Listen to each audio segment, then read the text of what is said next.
Hi, this is Anna Imagination with a Healing Garden, and thank you for joining me with Shifting Perspectives. Job, career, and calling. This is one of my favorite topics. The difference between the job, the career, and the calling really depends upon where you are emotionally and in your stage of growth, which is dependent upon where you're going to be emotionally. If you are a foundational, you are going to view your job as a job. That is very much a foundational mindset. That is your perspectives 1 through 4. That's up to your 9 to 5. That's you get a job to get money mindset. Money equals job, and that allows you to survive. This is very much a poverty mindset. Let me get a pen that works here. The other one is a career. A career is a cultivator mindset.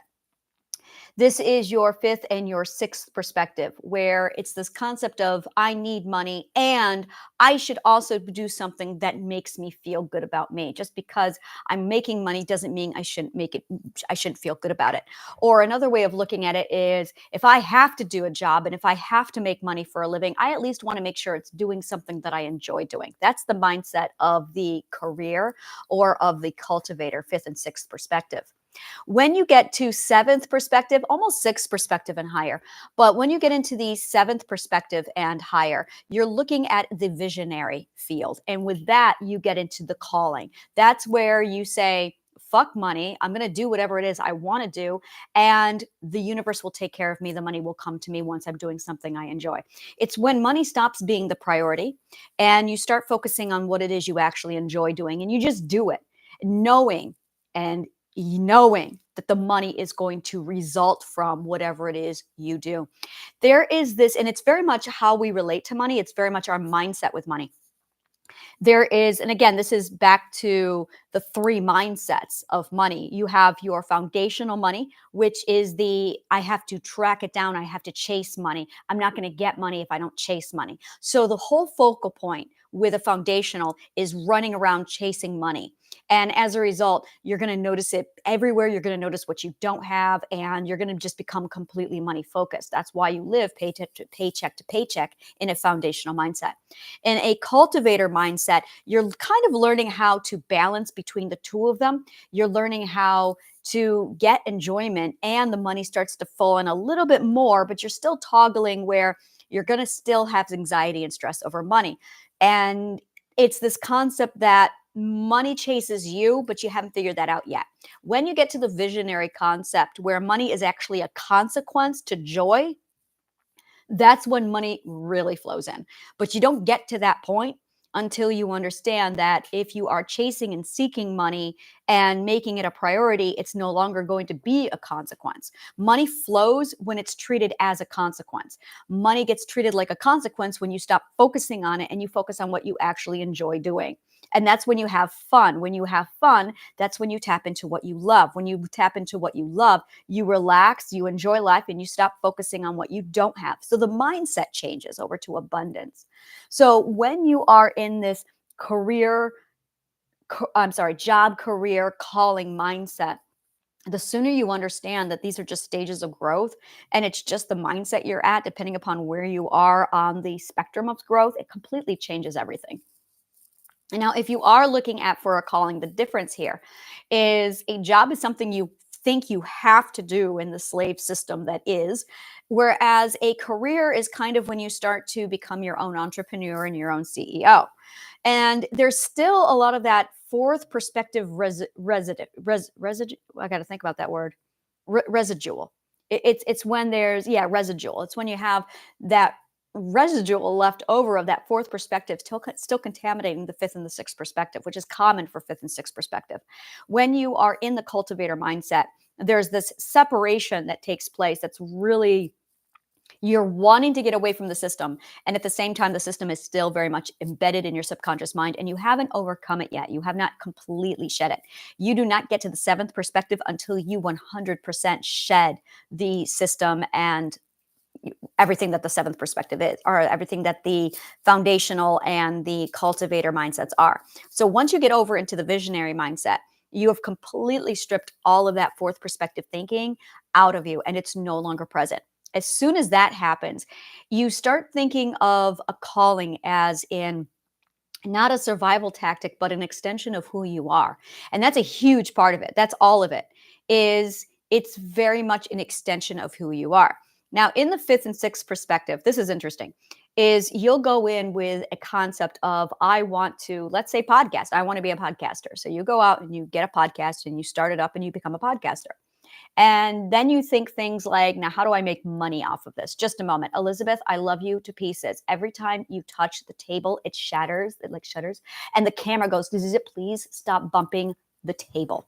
You just did it again. Please stop bumping the table. Thank you. So that being said, what ends up happening is basically there's this mindset that the focus. I get on these trains and then the trains go and then I lose my train and I need to jump back on my train. Give me just a minute.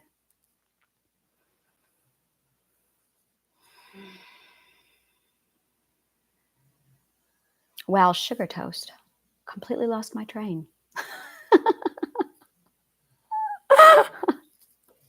I completely lost my train.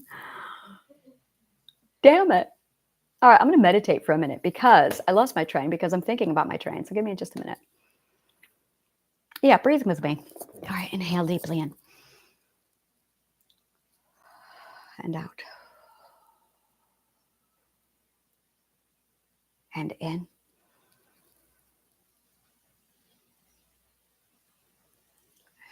And out.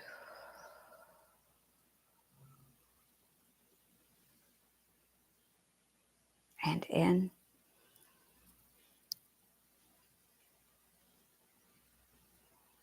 And out. I remember now. Okay, so what it is when you get to that fifth and sixth perspective, are these expectations. That's what I wanted to talk about. There are expectations that we are told, oh, well, you can't make money like that. That's not how it's done. And they're talking from their perspective because in their experience, it did not work for them. And the video I have coming up next is manifestation, reverse manifestation. And I'm going to delve deeper into this topic in that video.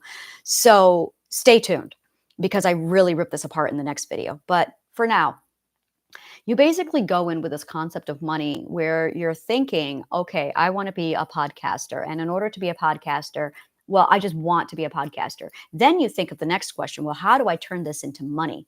And that's the part where you're not quite sure how to take podcasting and turn it into actually something. Now, here's where I'm going to use my story as an example so you can understand, so you can relate to my situation, so you can understand where I'm going with this. So I wanted to be a podcaster and I jumped on podcasting and I had no idea how I was going to make money with this. And at the same time, I kind of don't care. It's like, all right, let's just get this podcasting done. Now, I was going to put it off until September. I was not going to start podcasting until September. And on a whim, due to the universe said, no, you need to start it now. I had this massive intuition push back in April of this year. And it said, no, do it now. And I went, okay, the universe has spoken. So I started the podcast in April instead of waiting until now to do it. Now watch this. So I've been podcasting since April, getting into this and doing shifting perspectives. And it may have even been March, but I was basically starting to push my podcast where I just did it because I enjoyed it. And I'm like, well, I don't have the tools. I don't have any of the equipment. I wasn't going to start this until September, but I'll go ahead and just do it now because the universe is speaking to me saying, don't wait, do it now. So I spent from April to September podcasting. And in the back of my mind, I'm thinking, how am I going to monetize this? How am I going to push this so that it goes from doing something I love to getting me money? Now, I trusted the universe. I said, oh, well, the universe will figure it out. I'm just going to go ahead and do what the universe tells me. I have to podcast. So I got on every day and I'm still getting on every day. I love it to pieces. And I absolutely found myself and I adore it. And I'm going, oh, yeah, this is definitely what I'm doing for the rest of my life. And along came the universe and I kept asking it, so how do I monetize this? Just do podcasts. Just do podcasts. And I'm like, okay. And I would argue with the universe. I'd get back on, I'd do more videos, I'd feel fantastic. I made the universe happy. And then I went back to the universe and I'm like, okay, now where does the money come? How do I do this? And the universe would just say, just podcast, just podcast. And I'm like, do you really want me to just sit down and be a YouTuber all day? And what it is I've got fourth perspective thinking in my head where my father and all these other fourth perspectives are going, you can't make a living off of being a podcaster. Like that's in my head. And that's the problem. That's the limiting belief. And I know this. So I asked the universe again, so how are we going to monetize this? And the universe just keeps saying, keep podcasting, just keep podcasting. And so I'm doing this and I'm pushing it through. And then it occurs to me, this is like this week, it occurs to me that you're podcasting not to make money. You are podcasting to practice. You are practicing speech. You are practicing communication. You are practicing all of these skills. And it's because you are practicing these skills that I am now honing new skill sets, mastering and perfecting these massive amounts of skill sets that I otherwise would never have touched. Now I'm marketable. Now I have something. Now I have people who are watching my podcast going, holy shit, I want to bring her onto this podcast and put her and give her a show. So now I'm talking to a CEO this week, not on how to make money with my podcast, but now I have this plethora of skill sets that I can now present and say, wow, this is somebody who's caught our attention, which would not have happened had I not gotten into the podcast to do it. You always listen to the universe.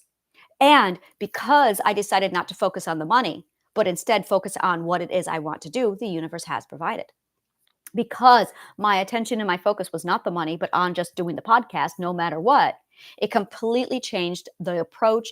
It basically set up the dominoes. And here's the thing. We have this mindset a lot of times of, I want money, therefore I will do A to lead to B, and B is money. So it's do this, get money. Do this, get money. That's not how life works. It's do this, and this will present the opportunity you need that's going to lead you to the money. So it's do this, get opportunity. Do this, get opportunity. So stop thinking about money and start thinking about opportunity.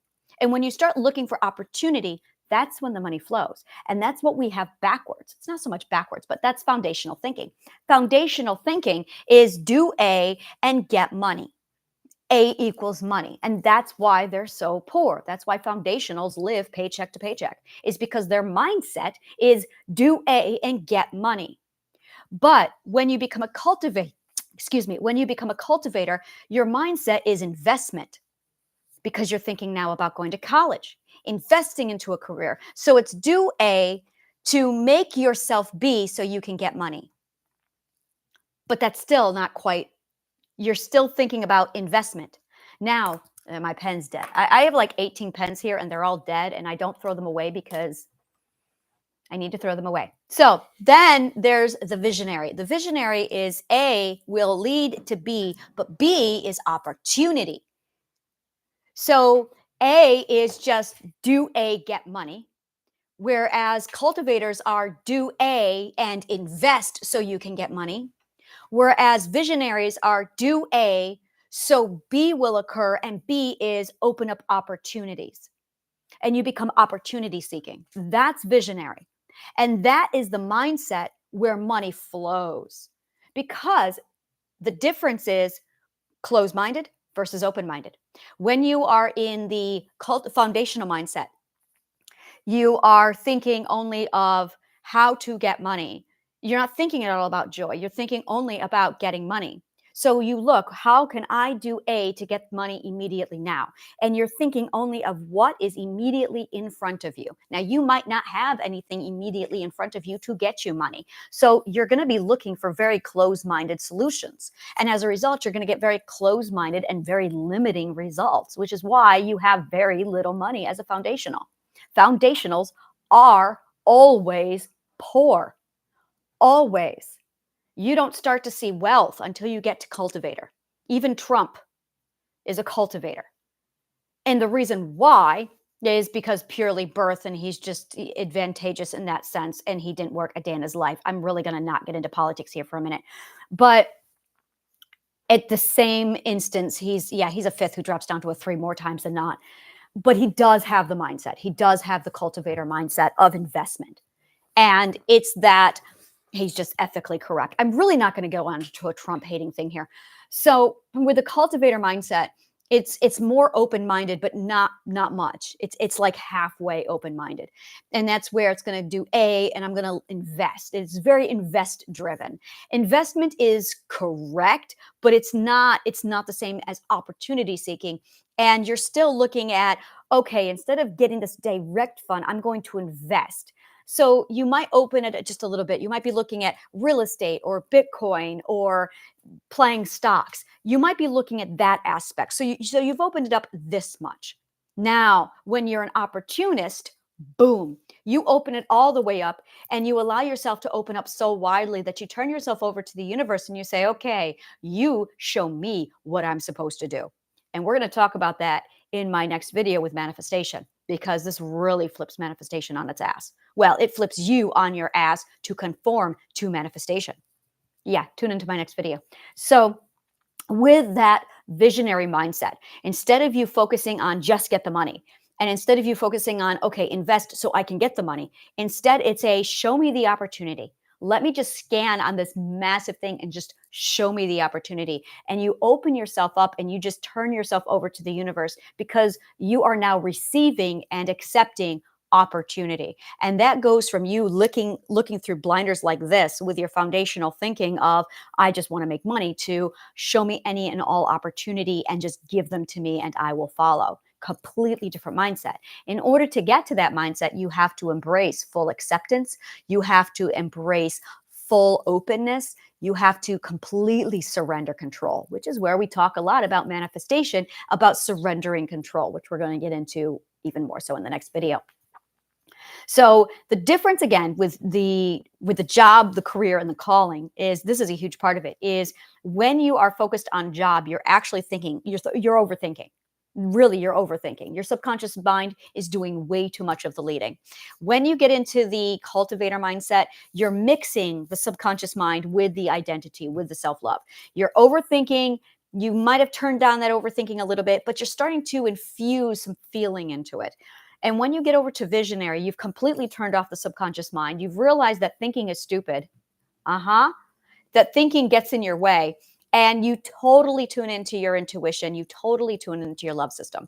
When you do that, you start feeling where it is you need to go. And you start opening yourself up more because you've completely surrendered to the feeling of where it is you need to go. That's authenticity.